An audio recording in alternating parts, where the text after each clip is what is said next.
Každým dňom reagujeme na nové hrozby a samozrejme aj nové výzvy, ktoré je potrebné riešiť a vysporiadať sa s tým. Sused to šťastie, respektíve v danom čase možno, že nemal v väčšej miery a môžem konštatovať, že určite to padá na úrodnú pôdu.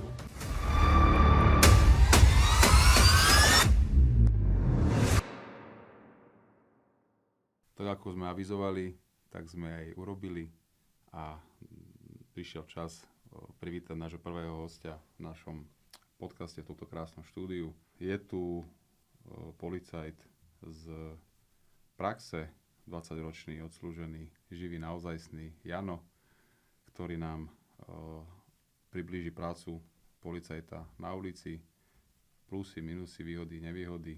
Janko, ja ťa vítam. V prvom rade by som sa chcel poďakovať za pozvanie. Je mi cťou byť súčasťou tohto projektu.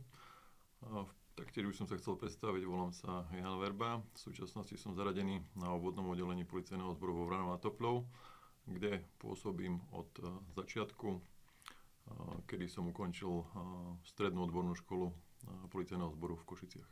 Super, takže človek z praxe, uličné veci sa bude pýtať za 20 rokov vývoja a tak ďalej, zločinu a pouličných a uličných vecí. Takže ďakujem pekne za predstavenie. Moja prvá otázočka na teba. Prečo si sa rozhodol pre túto kariéru v živote? Jednak sa jedná o povolanie, ktoré je zároveň aj poslaním. Tak ako každý malý chlapec, takisto aj ja som prešiel svojím vývojom, kedy som sa zaujímal o rôzne povolania. Medzi jedným z týchto povolaní bolo práca v policajnom zbore. Avšak po ukončení strednej školy som mal záujem rozvíjať svoje jazykové schopnosti, konkrétne anglický jazyk v zahraničí. A jedinou možnosťou, ako zdokonaliť sa v tomto jazyku, bola možnosť vo Veľkej Británii, kedy som absolvoval rôzne školenia v rámci Slovenskej republiky, avšak komunikačné schopnosti to z môjho pohľadu neposunulo vpred, tak som sa rozhodol opustiť Slovenskú republiku a zdokonaliť svoje znalosti v anglickom jazyku vo Veľkej Británii, kde som si samozrejme našiel aj povolanie, popri ktorom som študoval anglický jazyk. Avšak do určitého momentu, kedy sa moje jazykové schopnosti dostali na požadovanú úroveň, som sa rozhodol vrátiť naspäť na Slovensko, kde som sa vrátil k pôvodnému zámeru, a to pracovať ako príslušník policajného zboru, kde som si podal prihlášku, absolvoval previerky z fyzickej zdatnosti, následne psychologické vyšetrenie, ako aj zdravotnú prehliadku, pričom po absolvovaní týchto obligatórnych záležitostí som bol prijatý do policajného zboru. V rámci otázky, čo mi táto práca dala, v prvom rade by som chcel vyzdvihnúť možnosť kariérneho rastu a taktiež vzdelanie. Vzdelanie som považoval za základ, nakoľko som nebol vysokoškolsky vzdelaný, a tak tieto potreby ma vo svojej podstate pritiahli konkrétne na Akadémiu policajného zboru, kde som absolvoval všetky 3 stupne vzdelávania v rámci Akadémie policajného zboru, a to konkrétne bezpečnosti a ochrany osôb a majetku. Okay. Tým, že my sme sa v živote už párkrát stretli a máme nejaké spoločné hodiny odsedené v rámci vzdelávania a týchto vecí, ja si pamätám nejakú zaujímavú skúsenosť s tvojim prijatím a s nejakým výletom s kamošom na tie príjmačky. Raz si dávnejšie si mi to spomínal a jeden prešiel, druhý neprešiel. Skús to povedať, že jak to vlastne vyšlo.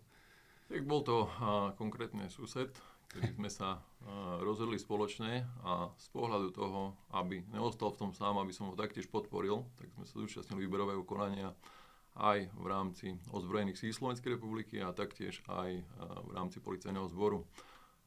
Sused to šťastie, respektíve v danom čase možno, že nemal pri tom policajnom zbore z hľadiska psychologického vyšetrenia, avšak možno, že tam zauradoval aj jeho vek, avšak mal tu, by som povedal, šťastie, možno, že nešťastie. V súčasnosti doposiaľ sa vlastne stretávame spolu a pôsobí v ozbrojených silách Slovenskej republiky, kde absolvoval úspešné prijímacie konanie od fyzických previerok, následne psychologického vyšetrenia a zdravotnej prehliadky. Z toho môžem na základe osobnej skúsenosti konštatovať, že jednak psychologické vyšetrenie pozostáva pri prijatí do policajného zboru z viacerých subjektívnych a ako aj objektívnych faktorov, ktoré sú kladené na prácu príslušníka policajného zboru. to môžem vyhodnotiť na základe vlastných skúseností, konkrétne so svojím susedom.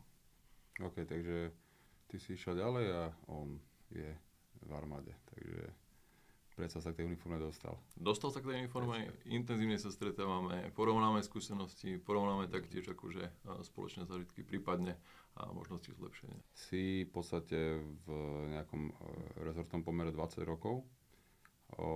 Kde vidíš v podstate v rámci vývoja doby a nejakých tých prognóz a nejakého nastavenia tej práce toho policajta taký najväčší ako keby boom? V čom to také je? Je to v technike, je to v príprave, je to vo vzdelávaní? Čo také sa zmenilo za 20 rokov? Vzhľadom tomu, ako som spomínal, intenzívne spolu komunikujeme.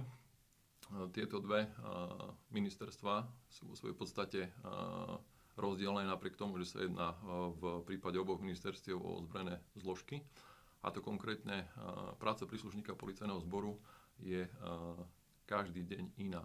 Nenájdeme jednu rovnakú spoločnú službu, prípadne možnosť preverenia a taktiež vzniku rôznych individuálnych situácií. Avšak, ak to máme možnosť porovnávať, tak v prípade ozbrojených síl Slovenskej republiky sa jedná o určitý plán, kedy kontinuálne príslušník ozbrojených síl zložiek armády Slovenskej republiky má vopred plánované činnosti, čiže nejaká náhodilá udalosť ho vo svojej podstate nemôže prekvapiť. Uh-huh. Možno aj tá práca v rámci policajného zboru a tá dennodenná premenlivosť tých situácií, môže by to byť niečo, čo je návykové pre človeka? Podľa môjho názoru určite áno, lebo táto práca, ako som spomínal, je vždy a každý deň iná. Žiadne premenenie nie je rovnaké. To človeka motivuje jednak vzdelávať sa, reagovať na tieto podnety a takisto bezpečnostná situácia sa mení v priestore a čase. Čiže každým dňom reagujeme na nové hrozby a samozrejme aj nové výzvy, ktoré je potrebné riešiť a vysporiadať sa s nimi. OK, ešte pre poslucháčov a sledovateľov podcastu poviem, že preverenie je v podstate oznam, kde následne ide hliadka a preveruje oznam, ktorý bol niekde zaevidovaný na nejakom nosiči nejakého operačného alebo niekde dôstojníka. Presne tak, dokonale vystihnuté. Možno, že pre poslucháčov informácia, že policajt je povinný prijať každé jedno oznámenie. OK, super, dobre. Moja otázočka je v podstate nejaká špecifická v tom teraz ďalšia, že mňa by zaujímalo, keď si nastupoval do zboru, čo si pamätáš ako niečo vypuklé, čo bola vtedy téma v rámci PZ, v rámci tvojej práce. To znamená, na čo sa prikladal dôraz. Že verujeme sa čomu. Čo bolo gro toho, aby sa to chránilo. Ten chránený záujem bolo čo? V prvom rade ten chránený záujem bol život zdravie, ktorý pretrváva až aj do dnešnej doby. Avšak vypuklejším problémom bola majetková kriminalita. Kedy sme sa na bežnej báze stretávali s tým, že dochádzalo ku bežným krádežiam, vlámaním, či už do motorových vozidiel, do rodinných domov a bytov. Táto majetková kriminalita v danom čase prevládala. Čiže majetková, takzvané veci, ktoré sa odcudzili, potom sa speňažili niekde a presne, ten zločin v podstate bol typický pre okres alebo pre tú dobu a región taký. OK, čo je, keď beriem ten vývoj toho zločinu typické pre prácu policajta teraz? Čo sa rieši teraz? Čo je také vypuklé reálne?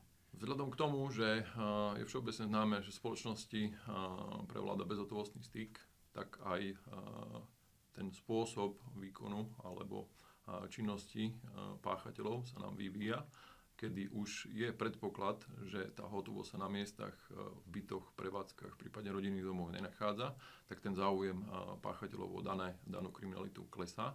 Avšak táto kriminalita sa nám obracia z pohľadu toho, že dochádza k páchaniu ekonomickej kriminality, následne v súvislosti prechádzame k počítačovej kriminalite a vývoju technologického pokroku v rámci spoločnosti a taktiež nám prichádza do popredia násilná kriminalita. Aj keď z hľadiska štatistiky, čo mám dosledované do roku 2024 z pohľadu evidovanej kriminality, nám násilná kriminalita klesá, a trend má klesajúcu krivku posledných 5 rokov. Avšak všetci dobre vieme, pokiaľ sledujeme médiá, že tieto skutky a konkrétne násilná kriminalita sa v tejto podobe zvyšuje ako jednak na jednej strane brutalita a výkon týchto skutkov sa nám pretavuje do brutality. Výkon znamená, že samotný skutok Áno. je páchaný brutálnejšie, ako bolo v minulosti. Áno, presne tak. Dobre, výborný postoj, pretože mňa zaujíma, prečo je tomu tak, podľa teba. Ty si doktorant, vyštudovaný, máš prístup aj k veciam ohľadne knižníc rôznych a článkov a publikácií, kde sa odborne tomuto venuješ. Prečo sa brutalita skutkov, prečo graduje? Odkiaľ to prichádza? Podľa môjho názoru, aby som ešte doplnil k tejto násilnej kriminalite, násilná kriminalita je rozdelená do dvoch častí z pohľadu evidovania, a to štatisticky evidovaná kriminalita, kedy máme možnosť poznať počet týchto násilných skutkov, a z druhého pohľadu, na ktorý nesmieme zabudnúť, je to latencia. Násilná kriminalita sa vyniká alebo dáva do popredia aj prostredníctvom toho, že sa deje v domácom prostredí, nie je viditeľná, nie je evidovaná v rámci štatistických systémov, ale všetci prakticky ľudia, ktorí pracujeme s touto štatistikou, vieme o tejto latencii, ktorá je v podobe násilnej kriminality príliš vysoká. A pohľad na brutalitu narastá prostredníctvom spoločnosti, kedy v rámci spoločnosti bežné, ako sme boli my mladí, sme sa hrali na ihrisku a tá aktivita, alebo respektíve tá energia vyplávala prostredníctvom športových aktivít. Okay. V dnešnej dobe tieto deti nemajú, alebo možno, že to pohodlie zo strany rodičov im dáva priestor na to, aby netrávili ten čas počas aktivít vo vonkajšom prostredí, či už prostredníctvom športov alebo iných fyzických aktivít. A tá nahromadená energia, ktorá sa nachádza v týchto deťoch, je potrebné nejakým spôsobom uvoľniť. Tento vývoj prechádza. Tieto deti sa zameriavajú na počítače, či keď už aj my sme prechádzali spoločenskými hrami. V súčasnosti vidíme trend, kedy je predávané násilie. To dieťa podvedome hraje tie hry pri predstave, že tých životov má viacero. Však všetci dobre vieme, že ten jeden život začína a potom následne končí. Nie je možné mať viacero životov a použiť ich ďalej.